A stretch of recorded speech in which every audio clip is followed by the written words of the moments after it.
ఒకటి చూపిద్దాం అని అనుకుంటున్నాం. దాని మీద మీ రియాక్షన్ ఏంటి తెలుసుకుందాం అనుకుంటున్నాం. ఓకే, నేనేనా మిగతా వాళ్ళని అడగరా?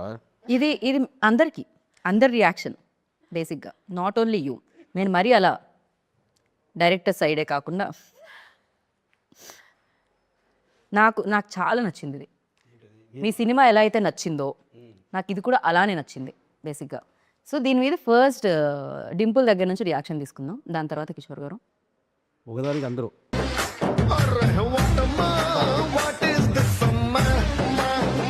ఆ ఫేస్ చూడండి అక్కడ బాడీ మీద.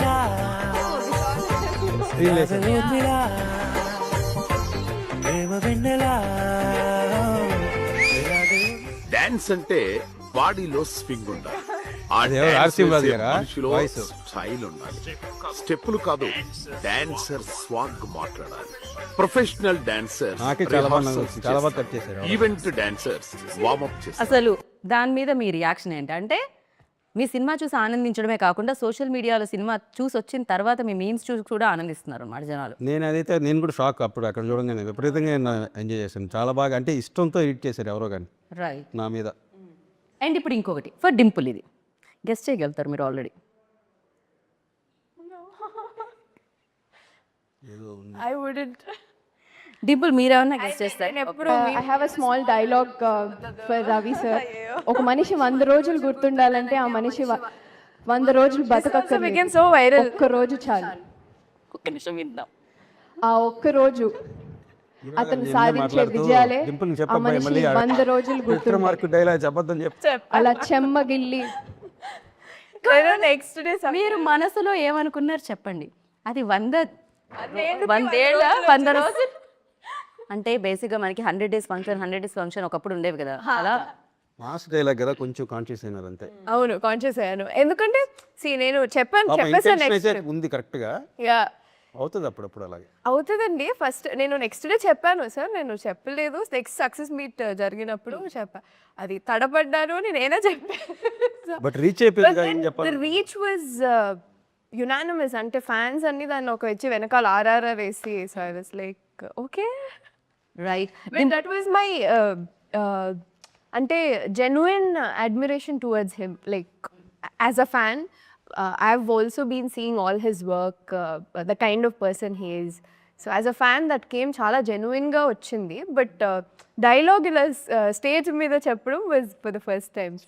నేనే ఉన్నాను పక్కన, ఈవిడ 100 రోజులు అన్నారా, 100 బికాజ్ నాకు నెక్స్ట్ ఎవరిని పిలవాలి అనే దాంట్లో ఉంటుంది అనమాట నా గోల్. అంతే పాజిటివ్. ఓకే కూల్, ఏదో అన్నారు. ఇప్పుడు చెప్పాలనుకునేది అయితే ప్రపంచానికి రీచ్ క్లియర్గా వెళ్ళిపోయింది. ఎస్ సార్, ఇంతకంటే క్లియర్గా వెళ్ళలేదు, ఎందుకంటే చాలా వైరల్ అయ్యి వెళ్ళింది, అది రీచ్ అయిపోయింది. నో వరీస్, చెప్పాలనుకునేది చెప్పేశారు. And Dimple, you always mention that నేను రవి సార్ బిగ్గెస్ట్ ఫ్యాన్ అని చెప్పి.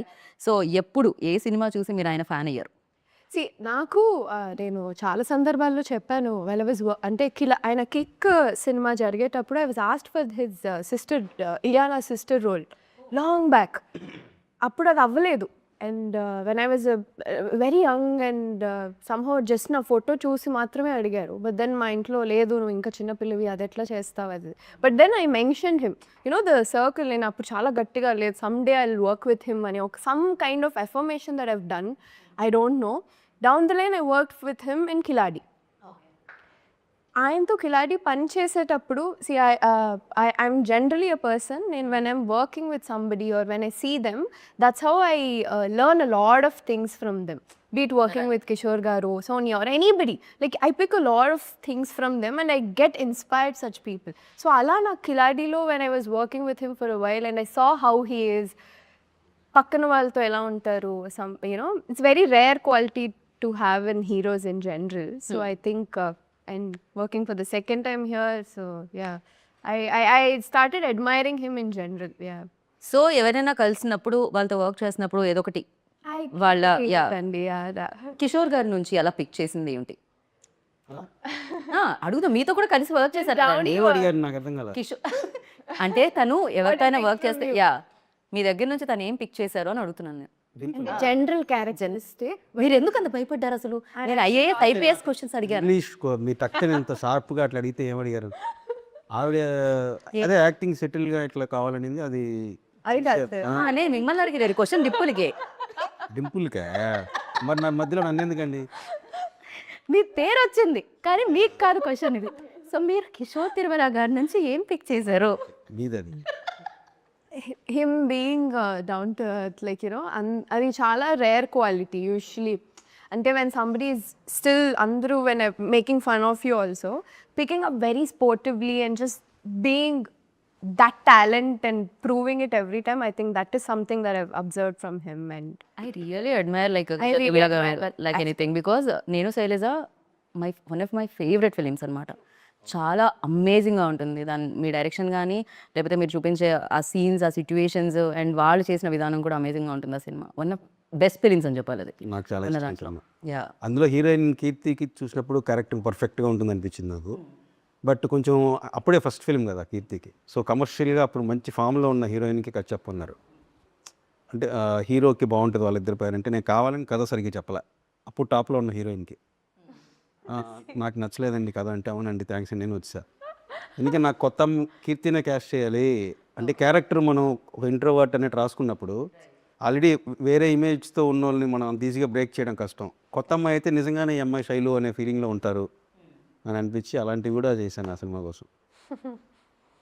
సినిమా కోసం ఆయన ఎన్ని అబద్ధాలు చెప్పారు. నా కోసం ఆడితేనే డబ్బులు వస్తాయి. ఖచ్చితంగా. అండ్ యా అది ఉంటుంది కదా డెఫినెట్గా డైరెక్టర్కి ఈ సినిమా ఖచ్చితంగా ఆడాలని. అండ్ ఇంకొక question, Ravi sir brilliant actor, అది అందరికీ తెలుసు, అది నేను మెన్షన్ చేయాల్సిన అవసరం లేదు. సో ఎన్నో ఇయర్స్గా చూస్తున్నాం ఆయన సక్సెస్ని. అండ్ కాకపోతే ఒక హీరోకి ఒక 2-3 ఫెయిల్యూర్స్ దానికంటే ముందు వచ్చిన తర్వాత మన సినిమా రిలీజ్ అవుతూ ఉంటే ఆ డైరెక్టర్కి ఎలా ఉంటుందండి? వాజ్ ఇట్ లైక్ అది కూడా ఉంటుందా? దాన్ని కూడా అంటే ఏ ఫెయిల్యూర్ సక్సెస్ అనేది మనకి ఎవరికి అందరికీ ఉంటుంది. మనం గ్యారంటీ జడ్జ్ చేయలేము ఇప్పుడు ఏం జరుగుతుందని. సో అందులో నుంచి మనం ఒకవేళ ఇప్పుడు నా ప్రీవియస్ ఫిల్మ్ కూడా వర్కౌట్ అవ్వలేదు.